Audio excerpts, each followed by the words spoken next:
फरमाते हैं कि मैं ना मजदूर लेने गया, बगदाद के चौक में मजदूर बैठे होते थे, तो मेरी उन मजदूरों में से ना एक नौजवान बच्चे पे नजर पड़ी। बड़ा कमजोर सा वजूद था, लेकिन चेहरे पर इबादत का निशान था। माथा बताता था कि नमाज का बड़ा ख्याल रखता है। मैं उसके करीब गया। चेहरे भी बड़ा कुछ बताते हैं ना, चेहरों में भी बड़ी रानाई होती है। फरमाते हैं मैं करीब गया, मैंने उसको कहा बेटे मजदूरी करोगे? तो कहने लगा मजदूरों में बैठा हूं तो जरूर मजदूरी के लिए ही तो बैठा हूं। तो मैंने कहा कि चलो फिर। कहने लगा नहीं, मेरी कुछ शर्तें। मैंने कहा बताओ। कहने लगा पहली शर्त यह है कि लोग 4 दिनार दिहाड़ी लेते हैं, मैं 3 दिनार लूंगा। मैंने कहा यार भाई तो बड़ी बेहतरीन है, बाकी भी इस तरह की रख ले। उसने कहा हुजूर दूसरी शर्त यह है कि मैं आपकी मुकम्मल बात मानूंगा, लेकिन जब अजान हो जाएगी फिर आपकी नहीं सुनूंगा। तीसरी बात उसने ये की कि हुजूर मैं आपके घर में काम करूंगा पर आपके किसी सवाल का जवाब नहीं दूंगा। कहते मैंने कहा यार तू बड़ा अजीब है, शर्तें तो मालिकों की होती हैं। कहने लगा जी बहरहाल मैं शर्तें लगा के जाता हूँ। फरमाते मैं उसे घर ले आया, काम मैंने उसको बताया, तो जो काम मजदूर सारे दिन में करता है ना उसने 2 घंटे में ही कर दिया। हमारे मजदूर सिगरेट पीने में भी तो आधा घंटा लगाते हैं, वो चाय पीने जाएं तो पौना घंटा। वहां उनको भी तो ध्यानदारी करनी चाहिए कि नहीं करनी चाहिए? ने मुआहदा किया है ना जी, तो पूरा उतरना चाहिए ना। कहते 2 घंटे में। अब काम जब बंदा शुरू कराता है तो काम और निकल आता है। कहते काम मैंने उसको और बता दिया, वो करने लगा। उसने मिट्टी निकाल के रखी थी बाहर रास्ते में, तो अजान हो गई जोर की।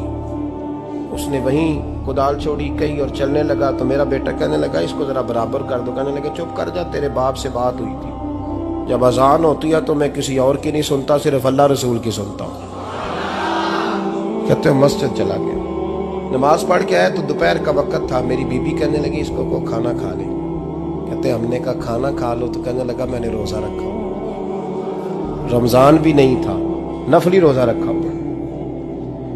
फरमाते हैं शाम हुई, मैंने 3 दिनार दिए। तो मैंने कहा तेरा नाम क्या है? कहने लगा मैंने आपसे कहा था मैं किसी सवाल का जवाब नहीं दूंगा। तो वो चला गया। अगले दिन मैं फिर लेने गया उसे, काम कुछ और निकल आए। तो लोगों ने बताया वो सिर्फ हफ्ते वाले दिन आता है। मैंने कहा क्यों? कहने लगे जी वो कहता है मेरा हफ्ते का खर्चा 3 दिनार है।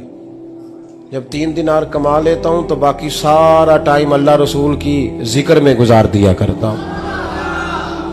फरमाते हैं अजीब। अगले हफ्ते मैं फिर लेने गया, मैंने पूरा हफ्ता इंतजार किया कि काम उसी से कराना है। मैं जब गया तो मैंने कहा चलो। कहने लगा मेरी शर्तें याद है ना? और मैंने कहा याद है भाई, साथ चल। फरमाते हैं काम कराया। 2-3 हफ्ते वो आता रहा। एक हफ्ते में गया तो लोगों ने कहा हुजूर आज नहीं आया। क्यों? कहने लगे बीमार हो गए। कहाँ घर है? कहने लगे बगदाद के कब्रिस्तान के पीछे जो कच्ची आबादी है उसमें रहता है। फरमाते मैं गया, दरवाजे पे दस्तक दी तो कहने लगा हुजूर आप हैं? दरवाजा खोला है, आ जाइए। फरमाते हैं मैं अंदर गया तो मैंने कहा तुम्हें कैसे पता चला मैं आया हूँ? कहने लगा हुजूर अल्लाह वाले हो, आप नहीं आना था, वरना अमीर तो गरीबों का पता लेने कोई नहीं आते।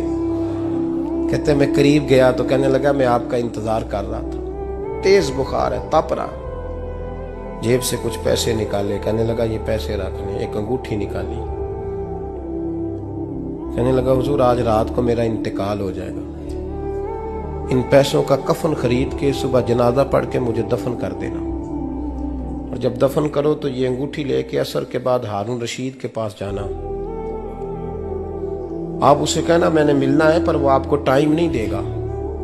आप उसको आवाज दीजिएगा कि तेरी एक अमानत है मेरे पास, फिर वो आपसे मिलेगा तो अंगूठी दे दे, फिर आप मेरी तरफ से फारिग हैं।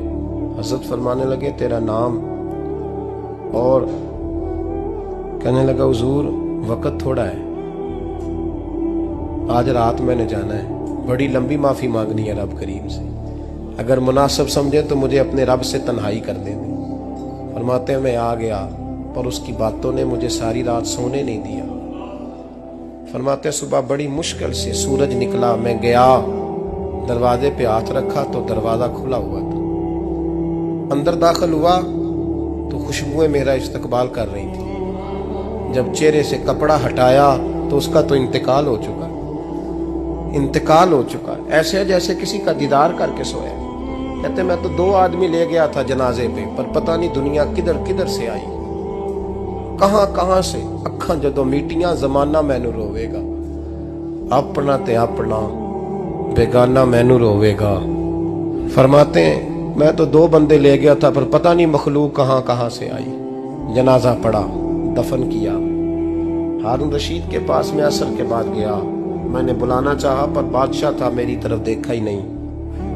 मैंने उसको कहा तेरी ये अमानत मेरे पास है। फरमाते हैं वो मुझे कोने पे ले गया, क्या बात है, कमरे में बुलाया, मैंने अंगूठी दी। हारून रशीद तो चीखे मारने लगा, कहने लगा अंगूठी वाला कहाँ है? मैंने कहा वो तो इंतकाल कर गया। कहने लगा मुझे कब्र पे ले चल। कहते मैं कब्र पे लाया तो वो लेट गया, तड़प के रोने लगा। मैंने कहा मेरा कलेजा फट जाएगा, ना उसने कुछ बताया ना तूने बताया, ये कौन था? तो हारून रशीद कहने लगा ये मेरा बेटा था। मैंने कहा तेरा बेटा और मजदूर? कहने लगा हुजूर ये हजरत दाऊद ताई के पास बैठा करता था, उनका मुरीद था। मुझे रोज कहता था अब्बा तूने बड़ी दुनिया इकट्ठी कर ली है, मरते वक्त तुझसे टांगे समेटी नहीं जाएंगी, इतना हिसाब नहीं तू दे सकेगा। मैं इसको समझा देता, इसकी अम्मा समझा देती। ये रोज हमें कहता छोड़ दो, आ जाओ अल्लाह रसूल की बारगाह में झुक जाएं। हम समझ। एक दिन ये चला गया, कहने लगा फिर तुम्हारा रास्ता और है और मेरा रास्ता और है। ये सोने की अंगूठी गलती से इसके पास रह गई, गलती से हीरे की अंगूठी चली गई। कहने लगा देखो मेरे बेटे ने आज वो भी वापस कर दी है। फिर तड़प के कहने लगा हारून रशीद था तो ये मेरा बेटा, पर मेरा मुर्शद निकला, मेरा पीर निकला। भाई जिंदगी तो बड़ी थोड़ी है ना। बाबा साहब ने कहा था उठ फरीदा सुते आ, और दाढ़ी आ गया पूर, अग्गा नेड़े आ गया, पिछा रह गया दूर। उठ फरीदा सुते आ, खलकत वेखन जा, मते कोई मिल जाई बख्शिया ते तू ही बख्शिया जा। उठ फरीदा सुते आ, झाड़ू दे मसीत, तू सुते रब जागदा, तेरी डाडे नाल परीत। मेरा रब हमें भी अपनी बारगाह में कबूल फरमा।